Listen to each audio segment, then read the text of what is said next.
Hi hello welcome to post 360. నేను మీ మురళీరావు.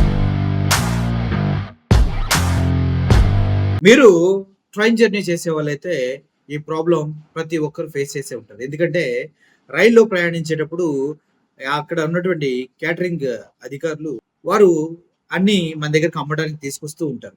అందులో chips అవ్వచ్చు, ఐస్ క్రీమ్ కావచ్చు, వాటర్ బాటిల్ కావచ్చు, ఫుడ్ కావచ్చు, ఏదైనా తీసుకొచ్చినప్పుడు మనం వాటిని పర్చేస్ చేసినప్పుడు పైన ఉన్న ఎంఆర్పి కన్నా అధిక ధరలు వసూలు చేయటం మీరు అందరికి తెలుసు. ప్రతి దానిపైన ₹5, ₹10 ఎక్స్ట్రా వేసుకొని మనకు అమ్ముతూ ఉంటారు. చాలా మంది ఎందుకులే వీళ్ళతో గొడవ, వీళ్ళు ఏదో కష్టపడుతున్నారంటూ ఇచ్చి వదిలేస్తూ ఉంటారు. కానీ అలాగే అందరి దగ్గర రోజు రోజుకి ₹5 కలెక్ట్ చేసుకుంటూ కొన్ని వందల వేల రూపాయలు వాళ్ళు సంపాదిస్తూ ఉంటారు. సో దీన్ని ప్రశ్నిస్తే క్యాటరింగ్ అధికారులు, క్యాటరింగ్ సిబ్బంది ట్రైన్ లో ఉన్నటువంటి వారిపైన దాడి చేసి తిట్టిన సందర్భాలు కూడా చాలా చాలా ఫేస్ చేసి ఉంటారు. అయితే ఇండియన్ రైల్వేస్ కి కొన్ని రూల్స్ ఉంటాయి. అదేంటంటే ఇండియన్ రైల్వేస్ కొన్ని ప్రోడక్ట్స్ మాత్రమే హైర్ చేసుకుంటుంది, వాటిని మాత్రమే ఇండియన్ రైల్వేస్ లో అమ్మవలసి ఉంటుంది. నిజంగా చెప్పాలంటే కొంతమంది మినరల్ వాటర్ చూసుకుంటే రైల్ నీర్ అని ఇండియన్ రైల్వేస్ తయారు చేసిన రైల్ నీర్నే రైల్లో ఎక్కువ అమ్ముతూ ఉంటారు. కానీ కొంతమంది బయట ప్రోడక్ట్లు కూడా అమ్ముతూ ఉంటారు, బిస్లరీ అది ఇది అనేసి. కానీ బిస్లరీకి పేర్లు మార్చి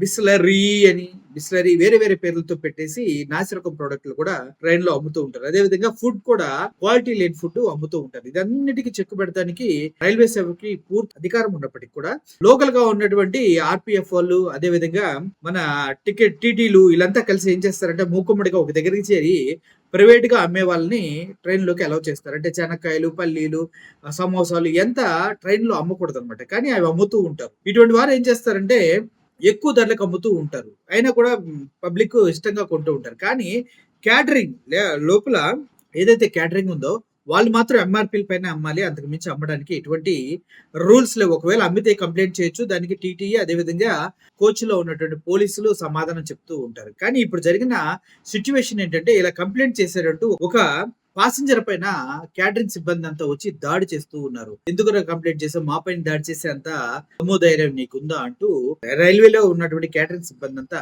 కాంట్రాక్టర్స్ వాళ్ళు వచ్చి ఆ అబ్బాయి పైన దాడి చేయడం జరిగింది. అతను యూట్యూబ్ ఛానల్ రన్ చేస్తున్న సోషల్ మీడియా యాక్టివిస్ట్ అవడం వల్ల ఆ వీడియోని రికార్డ్ చేసి యూట్యూబ్ ఛానల్స్ లో తన సోషల్ మీడియా ప్లాట్ఫామ్స్ లో పోస్ట్ చేయడం జరిగింది. ఒకసారి ఆ వీడియో మీరు కూడా చూడండి, అర్థమవుతుంది ఎంత దారుణంగా బిహేవ్ చేశారనేది. तो कंप्लेन मैंने पानी की थी ना, ओवर चार्ज कर रहे थे आप। क्यों आऊँ नीचे मैं? क्यों आऊँ नीचे? भाई नीचे क्यों आऊँ मैं? क्यों आऊँ नीचे मैं? नीचे क्यों आऊँ मैं? कंप्लेन किया आपकी, इसमें क्या हो गया? मैंने क्या गलत किया? मैंने कहाँ वीडियो डाली? भाई टांग किसके खींच रहा है तू? भाई टांग किसके खींच रहा है? नीचे भाई टांग किसकी खींच रहा है यार?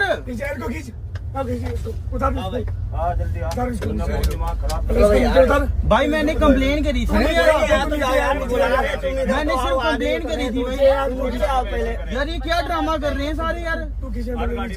भाई मैंने कंप्लेन करी थी ना पानी की सिर्फ।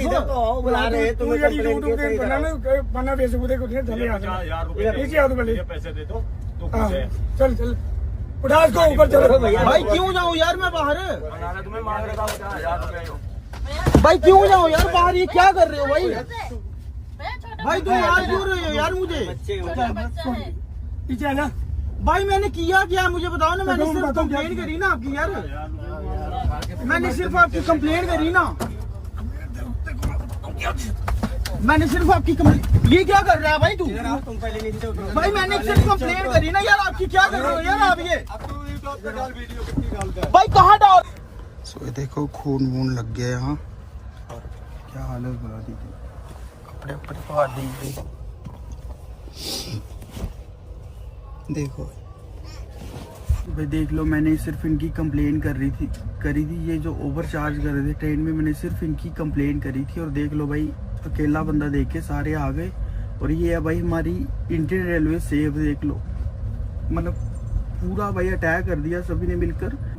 చూశారు కదా, గతంలో కొంతమంది ఇటువంటి దాడులకు గురైన వాళ్ళు ఉన్నారు, కొంతమంది వీటిపైన కంప్లైంట్ చేసి సక్సెస్ అయిన వాళ్ళు కూడా ఉన్నారు. కానీ రైల్వే డిపార్ట్మెంట్ మాత్రం మన దగ్గర ఛార్జీలు అయితే ఇష్టానుసారంగా దోచేస్తుంది, కానీ సెక్యూరిటీ కానీ అదే విధంగా ఇటువంటి దారుణాల నుంచి పర్టికులర్ వ్యవస్థని గాని సిద్ధం చేయకుండా మన పైన నాసిరకం ఫుడ్‌లని మన పైన రుద్ది అధిక మొత్తంలో డబ్బులు వసూలు చేస్తున్న వారిపైన ఎటువంటి చర్యలైతే తీసుకోవట్లేదు. దీనిపైన మీరేమంటారు?